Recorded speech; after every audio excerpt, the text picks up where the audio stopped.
நம்ம படிக்கல, நம்ம மக படிக்கிறது நம்ம பாசத்தோட அதை சைன் பண்ணணும்னு ஒரு ஆசை. நீங்க சொல்லலாம்ல, போமா அப்பாட்ட கையெழுத்து வாங்கிக்க அப்படின்னு. ஜஸ்ட் நான் ஒரு கிளான்ஸ் பார்த்த உடனே சைன் பண்ணிடுவேன். அவர் 1 மணி நேரம் உட்காந்து பார்த்துட்டு இருப்பேன். 5 சப்ஜெக்ட் இருக்கு, அது ஒரு அப்பங்கார 1 மணி நேரம் பாக்குறானே, எப்படி பாக்குறான்?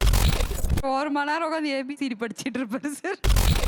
அவரு சோசியல் சயின்ஸ்னால என்னன்னு தெரியாது, அதே நாங்க படிச்சுதான் காட்டணும்.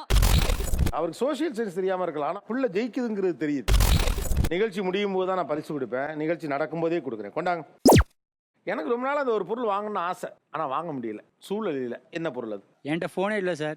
அவங்களுக்கு ஃபோன் வாங்கியிருக்காங்க, கேட்டால் அவங்க எக்ஸ்ட்ரா சம்பாதிக்கிறாங்க. அவர்கிட்ட ஃபோனே இல்லையா? போனே இல்ல சார். ஏன் ஃபோனே இல்லையா? என்னடா சொல்ற?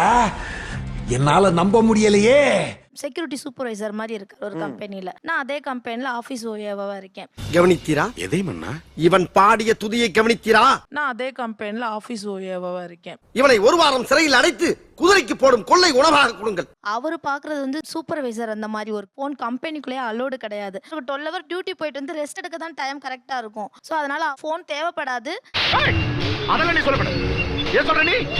அதெல்லாம் நீ சொல்லப்படாது. 12 மணி நேரம் வேலை பார்த்துட்டு 10 நிமிஷம் ரிலாக்ஸ் நம்ம ஃபோன்னா வெளியே வந்து உட்காந்து பார்க்கலாம். இப்ப நான் உங்கள்கிட்ட பேசணும்னு நினைக்கிறேன், எப்படி அடிச்சு உங்களை ரீச் பண்றது நானு? இல்லை அவங்களுக்கு தான் சார் அடிச்சு என்ன எனக்கு சொல்லுவாங்க சார். இது என்னமா இது? சிரிக்கிறானி வெக்கமா இல்ல? உங்களுக்கு வந்து ஒரு என்டர்டைன்மெண்ட்டுக்காக கொஞ்ச நேரம் உங்களுக்கு ஃபோன் வேணும், அப்புறம் அவங்க ஃபோன் எடுத்து விளையாடிப்பீங்களா? ஃபோன் வரும் அப்படின்னு சொல்லி ஃபோனை வாங்கி வச்சிருவாங்க. சார் அவர் பொய் சொல்றாரு சார். அவன் போய் சொல்றான் ரெஃப்ரி, அவன் போய் சொல்றான். அது மிகவும் ஆபத்தான மிருகம். நான் தூங்குனதுக்கு அப்புறம் உட்காந்து தூங்குனதுக்கு அப்புறம் யோசிச்சு பாருங்களேன், ஒரு வீட்டுல மனைவி தூங்குனதுக்கு அப்புறம் அந்த போனை எடுத்து உங்களுக்கு அந்த போனை எடுத்து ஏதாவது அதுல பார்க்கணும்னு எவ்வளவு ஆசையா இருக்கும். காத்திருந்த கழுகுக்கு வாத்துக்கறி கிடைச்சு போச்சு, பசியோட கிடந்த பாம்புக்கு பச்சை தவளை சிக்கிருச்சு. ஆசையெல்லாம் இருக்கு சார். இது நடுவில் இவங்க எந்திரிச்சிட்டாங்கன்னு வச்சுக்கோங்க, என்ன பண்றேன் என்ன பாக்குறா அப்படின்னு சொல்லி அது ஒரு கேள்வி வைப்பாங்க. நீங்க எப்ப தூங்குவீங்க? 11 o'clock ஆயிரும் சார். 11:30 மணிக்கு மேல ஒரு போன் எடுக்கலாம். போன் எடுத்து பாப்பார். போனை வச்சுக்கிற பவர் போயிருச்சு. இருந்தாலும் செத்த நேரம் புள்ள ஆசைப்படுது. No comments, simply waste. ஏதோ சேர்த்துக்கிட்டோம்னு வச்சுக்கிட்டு இருக்கேன். யாரோ ஒருத்தங்க உங்க போன் நம்பர் கொடுங்க அப்படின்னு கேக்குறப்ப எந்த போனே இல்லைன்னு சொல்லிட்டு ஒரு சங்கடம் தானே. அடிக்கடி அந்த ரம்மி விளையாண்டுட்டே இருப்பாரு, எனக்கு அது சுத்தமா பிடிக்காது. அந்த கேமை விளையாடுறீங்களா நீங்க? இது ஃபீ தான் சார் விளையாடணும். இந்த ஆளு போன் வேணாமா? நான் ஒரு தடவை பஸ்ஸில் போனேன், இவர் தம்பி ஏறுறாரு, நீ பார்த்துட்டு பேசவே இல்லை. இப்ப இதை நீங்க உங்க மனைவி கிட்ட சொன்னீங்களா? வந்தோன்னு சொல்லிட்டேன் சார். மச்சானை கூப்பிட்டு ஏன்டா பேசலன்னு கேட்டாங்களா இல்லையா? கேட்கல சார். நீ என்ன மனுஷனா இல்ல வேற ஏதாவது சந்திரகிரணத்துல இருந்து வந்த ஏதாவது ஒரு பூதகணமா? பார்த்த இடத்துல எப்படி இருக்கீங்க, நல்லா இருக்கீங்களா, ஏன்பா கேட்கலன்னு கேட்க வேண்டியது ரொம்ப இயல்பான ஒரு கேள்வி. எனக்கு போட்ட நகை எல்லாமே அடகு வச்சுட்டாரு, ஒண்ணு கூட திருப்பி தரல. அவருக்கு கொடுத்தாச்சு, அவர் என்னமோ செஞ்சுட்டாரு அப்படின்னு தானே சார் இருக்காங்க. இல்லை இல்லை, நீ என்ன விளக்கம் சொன்னாலும் அதை ஏற்றுக்கொள்ள என் மனம் மறுக்கின்றது. உனக்கு பரிசும் கிடையாது, ஒன்றும் கிடையாது, உதைப்பதற்குள் ஓடிவிடு. பொண்ணு பார்க்க வந்தீங்கல்ல, அப்ப நீங்க என்ன பண்ணிட்டு இருந்தீங்க? நல்லா சம்பாதிங்க சார். நல்ல சம்பாத்தியம். ஆமாம் சார். அப்ப மரியாதை இருந்துச்சு. இப்ப ஏன் 7 மணி நேரம் பஸ்ல எப்படி இருக்கீங்க மச்சான் கூட கேட்கல? அக்கா அதிகமா சம்பாதிக்கிறாங்க, கம்மியா சம்பாதிக்காரு அப்படின்னு கூட உனக்கு ஃபீலிங்கா இருந்திருக்கலாம். ஃபீலிங்கா? என்ன ஃபீலிங்? இத ரிவர்ஸ்ல வச்சுப்போம். இவர் அவரை கடந்து போறாரு, முகம் காட்டாம போறாரு. இப்ப என் தம்பி தாப்புல உட்கார்ந்தானே, ஒரு பேச்சுக்கு நல்லா இருக்கியாடான்னு ஏன் நீங்க கேட்கலன்னு உங்க கணவரை கேட்பீங்களா மாட்டீங்களா? கேப்ப சார், கண்டிப்பா கேப்ப சார். என்னமா அப்புறம் அவரை கேட்பேங்கிறீங்க, அப்ப இவர் மட்டும் யாரு? என்னடா இழிச்சவாய பாருங்க. உங்கள் கணவரின் மரியாதை உங்கள் மரியாதையா, உங்கள் தம்பியின் மரியாதை உங்கள் மரியாதையா? அவரோட மரியாதை தான் சார் மரியாதை. அப்புறம் அதை கண்டுக்கவே மாட்டேங்கிறீங்க. நான் கொஞ்சம் மென்டல், எந்த நேரத்துல என்ன பண்ணுவேன்னு எனக்கே தெரியாது. அவன் தங்கச்சிக்கு கல்யாணத்துக்கு கூட சரியா முறை எதுவுமே பண்ணல. போன சொன்னாங்க உங்க அம்மா, கல்யாணம் வச்சிருக்கேன் என் பொண்ணுக்கு, வந்தா வாங்க, அவ்வளோதான் முடிச்சிட்டாங்க.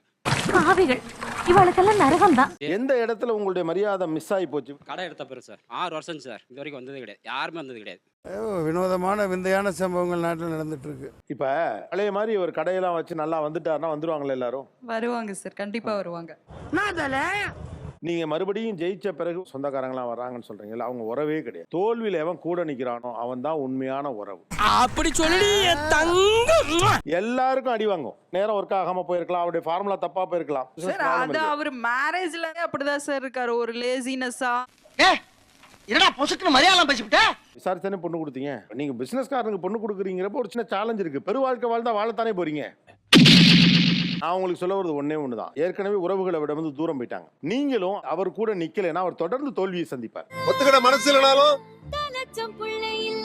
அதான் நேசம். இப்போ உங்களுக்கு ஒரு விரக்தி இருக்கு, அவர் தொழில தோக்குறாரு, இருந்த பணம் போச்சு, நகையெல்லாம் அடகு போயிடுச்சுன்னு உங்க ஆட்சிகிட்ட சொல்லி அழுவீங்களா இல்லையா? இல்ல கண்டிப்பா வெளிப்படுத்தா பேசுவீங்களா?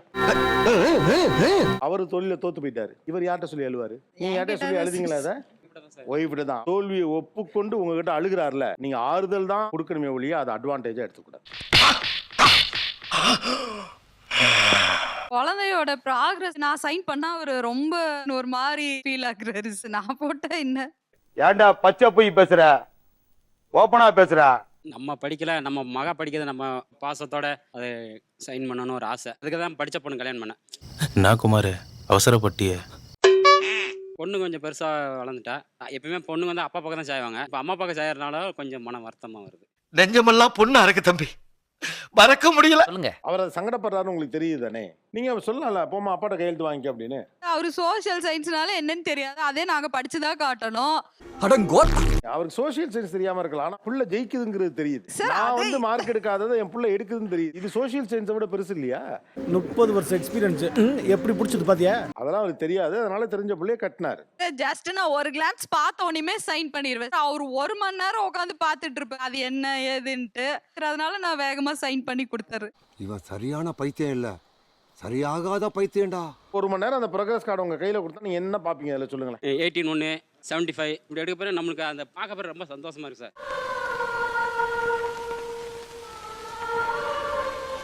என்னென்னலாம் பார்த்து பார்த்து செய்வீங்க உங்க பிள்ளைக்கு? பேனா கட்டாலும் சில நேரத்துக்கு வாங்கி கொடுக்க முடியாது. ஒரு 5 ரூபா பேனா தான். இப்படி இருக்க பேர் இப்போ 2-3 நாள் பேனா இல்லாத மாதிரி சார் இருக்கா. இன்னைக்கு தான் வாங்கி கொடுத்தேன். இப்போ பீஸு கூட 21,000 ரூபா 7,000 ரூபா கட்டிட்டேன் சார். இன்னும் நான் தான் கட்டணும். மனைவியுடைய பணம் அதுக்கு போக வேண்டாம், நானே பார்த்துக்கிறேன்னு இருக்கிறது காரணம் என்ன? பண்ணாதே என் மக பண்ண வைக்கணும். அது அவளுக்கு ஆசை, நம்மளே பண்ணணும் அவளோட ஒரு ஆசை.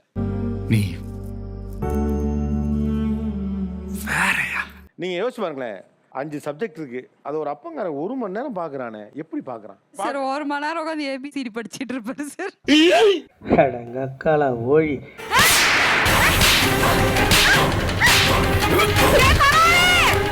நான் விட்டதை என் புள்ள பிடிச்சிருச்சுன்னு ஒரு ப்ராக்ரஸ் ரிப்போர்ட்டை 1 மணி நேரம் பார்க்குற தந்தை எனக்கு ஒரு காவியமாக தெரிகிறார். ஆனந்தமாக இருப்பதற்கு அறிவாக இருக்கணுங்கிற அவசியமே கிடையாது. நான் என்ன சொல்ல வரேன்னா, எல்லாருக்கும் எல்லாம் தெரியாது, தெரிஞ்சுதான் இருக்கணுங்கிற அவசியம் இல்லை.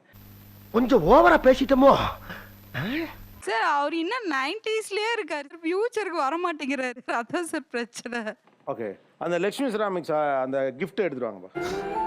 இது சீன்லே இல்லையே.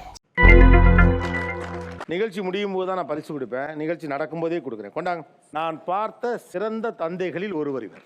அடாடா, இந்த காலத்துல கேட்டாவே ஒரு மனுஷன் தர்றது கஷ்டம், நீங்களாம் வலிக்க கொண்டாந்து தர்றீங்க பாருங்க. பாப்பா வாடா. உங்கள மாதிரி மனுஷன்லாம் இருக்கனாலதான் கொஞ்சமாச்சும் மழை பெய்யுது. ஆக்சுவலா உங்க அப்பா தோத்து போயிட்டாருன்னு எல்லாம் சொல்லிட்டு இருக்காங்க. இல்ல அவர் நிஜமாலே தோக்கல. சூப்பர்.